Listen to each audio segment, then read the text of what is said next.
Hello students, I am Pooja from SGTB Ding Road. In today's class, we are going to discuss multiple choice questions answers and questions answers of poem 7 Dad and the Cat and the Tree. So let's start. Question 1 क्या है? How many times does the narrator's father try to climb the tree? यानी कि जो देखो narrator है उसके जो पिताजी हैं फादर हैं उन्होंने कितनी बार ट्राई किया था ट्री पर चढ़ने के लिए। ऑप्शन ए वंस एक बार, बी थ्राइस यानी 3 टाइम्स, सी यानी ट्वाइस 2 टाइम्स या फिर नेवर। तो हमें पता है कि उन्होंने कितनी टाइम ट्राई किया था 3 टाइम। तो आंसर क्या होगा? Option B thrice. Next question है from where did the narrator's father got the ladder, यानी कि जो नरेटर के फादर हैं वो लकड़ी की सीढ़ी कहाँ से लेकर आए थे। Option A from the shop, दुकान से। ऑप्शन बी मेड हिमसेल्फ यानी कि उन्होंने खुद बनाई। Option C from the garden shed यानी कि गार्डन के शेड से। या option D from his house खुद के घर से। तो वो कहाँ से लेकर आया था? Garden shed. तो ये क्या है हमारा option C correct answer. Next question है what does mother warn him.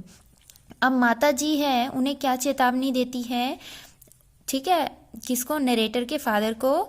Option A to give up, वो कहती है कि हार मानने के लिए बोलती है। Option B to bring the cat down immediately, या उनको बोलती है कि कैट को इमीडिएटली लेकर आओ यानी नीचे उतारो। Option C to pick fruit, ठीक है, फ्रूट के लिए बोलती है। या option D not to fall again. तो यही क्या है हमारा ऑप्शन डी करेक्ट आंसर। वो ये बोलती हैं, उनकी मदर क्या बोलती है कि कहीं दोबारा मत गिर जाना। नेक्स्ट क्वेश्चन है how does father react at mother's advice, यानी कि जो फादर है वो मदर की एडवाइस पर कैसे रिएक्ट करते हैं, उनकी प्रतिक्रिया क्या रहती है। Option A he finds it a funny joke, उसे लगता है कि ये तो कोई मजाक है। या B he takes it seriously, वो उसे सीरियसली लेता है। Option C he obeys her advice, यानी कि जो मदर ने जो सलाह दी थी उसका वो पालन करता है। या option D he doesn't listen to her, वो उसकी बात ही नहीं सुनता। तो क्या होगा answer? A he finds it a funny joke. यही क्या है हमारा करेक्ट आंसर। नेक्स्ट क्वेश्चन है द ट्री वॉज, यानी कि जो ट्री था वो कैसा था। Option A short, option B unsteady, option C dangerous, या option D none of these. तो हमें पता है कि जो ट्री था वो क्या था? अनस्टेडी यानी अस्थिर। नेक्स्ट क्वेश्चन है the problem with the cat was, जो कैट थी उसके साथ जो प्रॉब्लम थी क्या थी वो। Option A that it got stuck in the tree, ठीक है, कि वो ट्री में अटक गई थी। या option B that it never wished to come down, यानी कि ये कि उसने वो कभी ये विश नहीं करती कि वो नीचे आए। या option C that it was sleeping on the tree, ये प्रॉब्लम थी कि वो ट्री पे सो रही थी। या option D none of these, इनमें से कोई नहीं। तो ये तो हमें पता है कौन सी प्रॉब्लम थी कैट के साथ, कि वो वहां पे अटक गई थी। तो ए क्या है हमारा करेक्ट आंसर। नेक्स्ट क्वेश्चन है who finally saved the cat, यानी कैट को सब अंत में किसने बचाया। ऑप्शन ए डैड, पिता ने। ऑप्शन बी मदर, माता ने। Option C the cat itself, cat ने खुद को खुद ही बचाया। या option D none of this. तो हमें पता है कि कैट ने खुद जंप किया था ट्री से। तो क्या होगा आंसर इसका? C the cat itself. और डैड तो सिर्फ कोशिश करते ही रह गए, लेकिन वो उसकी कोई हेल्प नहीं कर पाए थे। स्टूडेंट्स नेक्स्ट है question answer of poem 7।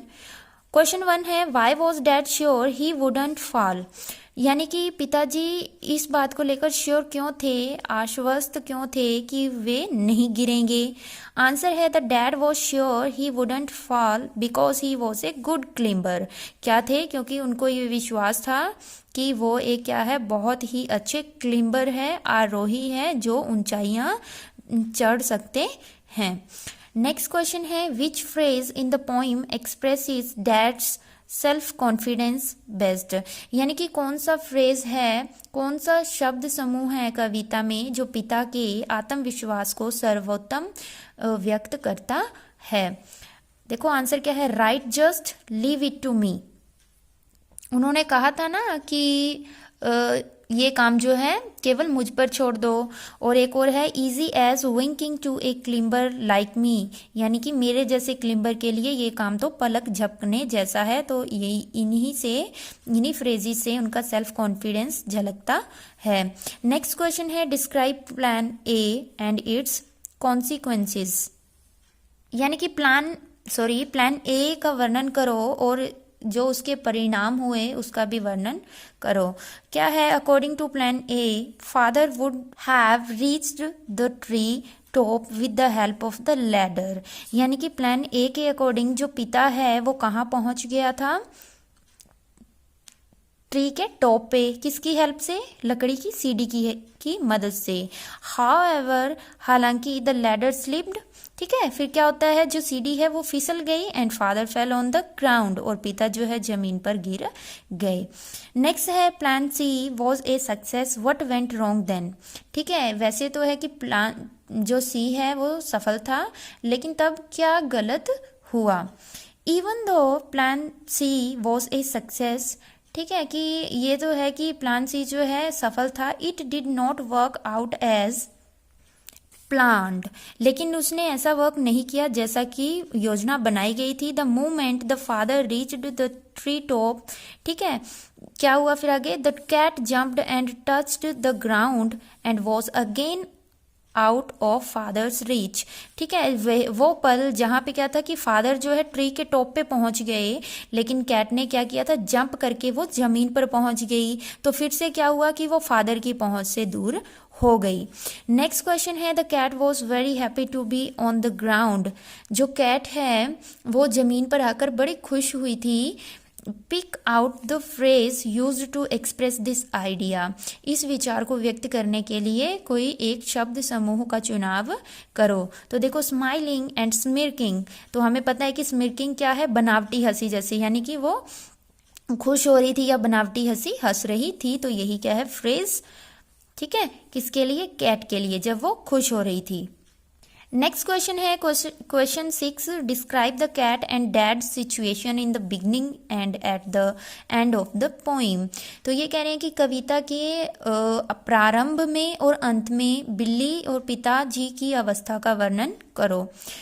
Answer है, एट द ऑनसेट मीन्स शुरुआत में क्या हुआ, the cat was stuck on the tree, यानी कि जो कैट थी वो कहाँ अटक गई थी, ट्री पे, and father was confident to be able to drive it away, यानी कि फादर क्या थे, बहुत ही कॉन्फिडेंट थे, ठीक है, पूरे विश्वास के साथ वो ये बात बोल रहे थे कि वो उसको अवश्य ही वहां से निकाल लेंगे, ठीक है, या निकालने के योग्य हैं।